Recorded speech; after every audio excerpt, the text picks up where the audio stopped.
Oh, we love asymmetry. Look at that. I'm trying not to heat style it because I feel like it's gonna fall out. Alright, we're just gonna go with it. This is about self-acceptance.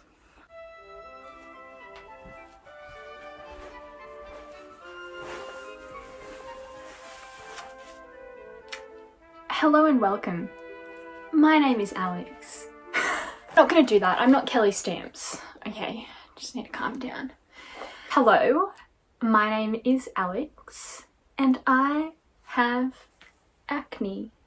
I have acne and I don't hate it. Thank you, thank you. So today I'm going to talk about 5 things that I've done to stop me from hating my skin and to actually love the way I look and appreciate my skin. So if you're like me and you've had a skin condition like acne or something else on your face for a long time, you would know, you go through periods where it is less aggravated and other times when it is more. And your confidence may change, although it may not as well during those times. I remember there were times where I had pretty severe acne and other times where I had essentially clear skin.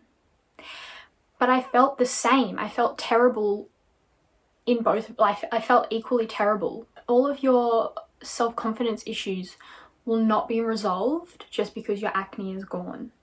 I've kind of identified 5 key things that I've done over time to improve my self-confidence in my skin. I think anyone can start doing those things now, no matter what point in your acne or self-confidence journey you're in. My 14, 15, 16, 17, 18, 19, 20-year-old self, all of those versions of me, would never, ever, ever imagine that I would be in front of a camera with no makeup on. Pat on the back for me. With these 5 points I'm going to talk about, obviously at the start, it's really, really hard. And you might find that one thing is easy to work on, the other things are not. And that's okay. You don't have to work on all of them, but just try and it will get easier over time. The first area I want to talk about is social media. Unfollowing those perfection driven Instagram pages that might be celebrities, that might be some sort of aesthetic pages that you follow, I don't know. If you look at images from a certain celebrity that you love and you think, wow, I could never look like that, I could never be that perfect, their skin is so perfect, blah blah blah, unfollow them, get rid of them. You can follow them later. Just get rid of them for now. And the second thing, please follow acne positive Instagram accounts. You will not regret it. The normalization of acne on someone with a smiling face is so important. I will put some really good ones here, maybe. I don't know how to edit stuff though, so. These Instagram pages normalize looking at people with acne and them saying that they love themselves or them talking about their struggles. And it's so good. It's just so good to fill your feed with that. Follow a couple of those pages. I would encourage that. The second point I would like to talk about is skincare. And no, this is not a skincare video, but I have something important to say. If you don't know what you're doing wrong, you're trying all these good products with cult followings, you use 7 different products in your night routine, cut them all out, get rid of them. All you need in a skincare routine, in its most basic form, is a cleanser, a moisturizer, and a sunscreen. That's it. This is not my words, these are every skincare guru's words. But listen to them, alright? Dr. Dre, my queen. I'm a part of that cult. If you have breakouts and acne, it's likely that you have sensitive skin, right? So cut out fragrance. For the love of God, cut out fragrance. Go for basic brand, like CeraVe is my go-to. Basic brand products that have just good basic ingredients that are the essentials, because the more things you put on your face, the more things could be irritating your skin. Really invest time into trying to find these good basic products that work for your skin. It's not going to be the same for everyone, but if you can find a really good base to then build upon. Okay, I feel like I slightly missed the point here. So to summarize, using less skincare products means that you'll be stressing less about what products could potentially be breaking you out. Therefore, you feel more in control and more happy and confident. Of course, once you've found those products that work for you, then you can start to, one at a time, introduce a new product, like an active ingredient or whatever you want to use. The makeup aspect is for sure the hardest part. I, without fail, every day for at least 5 years of my life, would never ever leave the house without a full face of makeup, like heavy foundation. I would then worry about whether my makeup was giving me enough coverage constantly. And like, to be honest with you, it never really was enough, because you can't hide texture, right? The foundation would just crack. Despite the issues of wearing a full face of makeup every day, the cons far outweighed how I felt with a bare face. This is how I felt in public with no makeup on. You think that's all people can see. It's like, you don't have eyes, you don't have a nose, you don't have a mouth, you're just one big pimple and that's all anyone can see. And it's like your acne feels so big. When I decided to start weaning off wearing foundation and concealer, I didn't just one day go, I'm gonna wear no makeup. It was like a process over a couple of years. Hey again. P.S. I still wear face makeup on occasions when I feel like it, but here I am just talking about casual everyday life. I was someone who purely wore foundation every day to cover my acne, not because I liked the process of putting makeup on. So of course, if you enjoy the process of putting on makeup and there is no shame attached to that process, then power to you.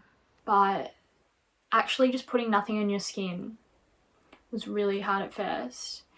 Once you do it for a couple of weeks or month or however long it takes, there is a change that happens. Not only just saying you have way more time in the morning, you feel so liberated to be able to walk outside just as you are and not have to make a huge fuss about what's going on your face. I'm just gonna say, like, I'm glowing right now. I love the way my skin looks with no makeup. I have texture and I have redness and I have dots and scars and everything, but like, I'm so used to seeing my face like this now and I like it. I feel fabulous, just saying. The fourth thing I want to talk about is your self-talk, which is difficult to change because it's kind of programmed into you based on your past experiences, right? So some things to do to change your self-talk: when you feel like you look good at any point, take a photo of yourself, document it, put it in a folder. I have this app called I Am, like I space AM. It is so good. I don't think I need to clarify that this is not sponsored, but it's not. I have 0 subscribers, so it sends you reminders on your phone of like positive self-affirmations. So it'll be like, I am beautiful, and then you look at your phone and you're like, at first I was like, whatever, and then after a while I started looking at it going, yeah, I am beautiful, thank you so much. Even if you want to set reminders on your phone that come up at certain times of the day, I would really recommend that. It's a really great strategy. Another thing is, like, I know this is kind of lame, but when you look in the mirror, when you're doing your skincare, Just tell yourself that you love yourself. In the mirror, talk to yourself in the mirror, look at yourself and say, I love you. I love you. Or say, just say, I'm trying my best.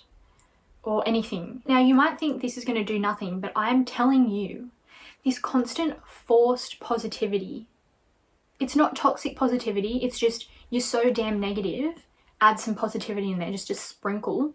It will honestly just start to change the way your brain works. And instead of constant negative thoughts popping into your mind all the time, sometimes you might get a positive one or a neutral one. Yes, self-talk. It is something you can change over time with reinforced positive statements. There is definitely science to back that up. Feel free to look it up if you wish. Google Scholar. The last point I want to make is in regards to how you speak to others. I know I used to use a lot of self-deprecating humour, which, for sure, it's funny to a point, but after a while of you constantly making jokes or talking badly about your skin or saying negative things, I can't even think of an example, but I'm sure you've spoken negatively about your skin to someone else before. That is affecting your perception of yourself, your self-talk, all of that, which all of these things are trying to change. So when you say negative things to others, you are not helping that. Also, if someone makes a comment about your skin, whether it be good or bad, use that conversation as a time, to practice how you talk about your skin in a positive way. If someone says something negative, which rude if they do, they definitely shouldn't. I don't know, say something rude back. But if someone says something nice about your skin, you can even say, oh, thank you, I'm trying to be more positive about my skin at the moment, and that was really nice to hear. Or, if you want to be like sassy, you could just say, hey, thank you, I think my skin looks great every day, actually. So, I don't know. I think the point of this last area is change how you speak about yourself to others. Of course, that doesn't mean you can't have like a heartfelt conversation and talk about your insecurities. I just mean like, don't be so down on yourself all the time, and use conversations with others to steer the direction you want to go in with your self-confidence. No matter where you are in your acne journey, you can start improving your confidence now. It's a long process, so you may as well get started.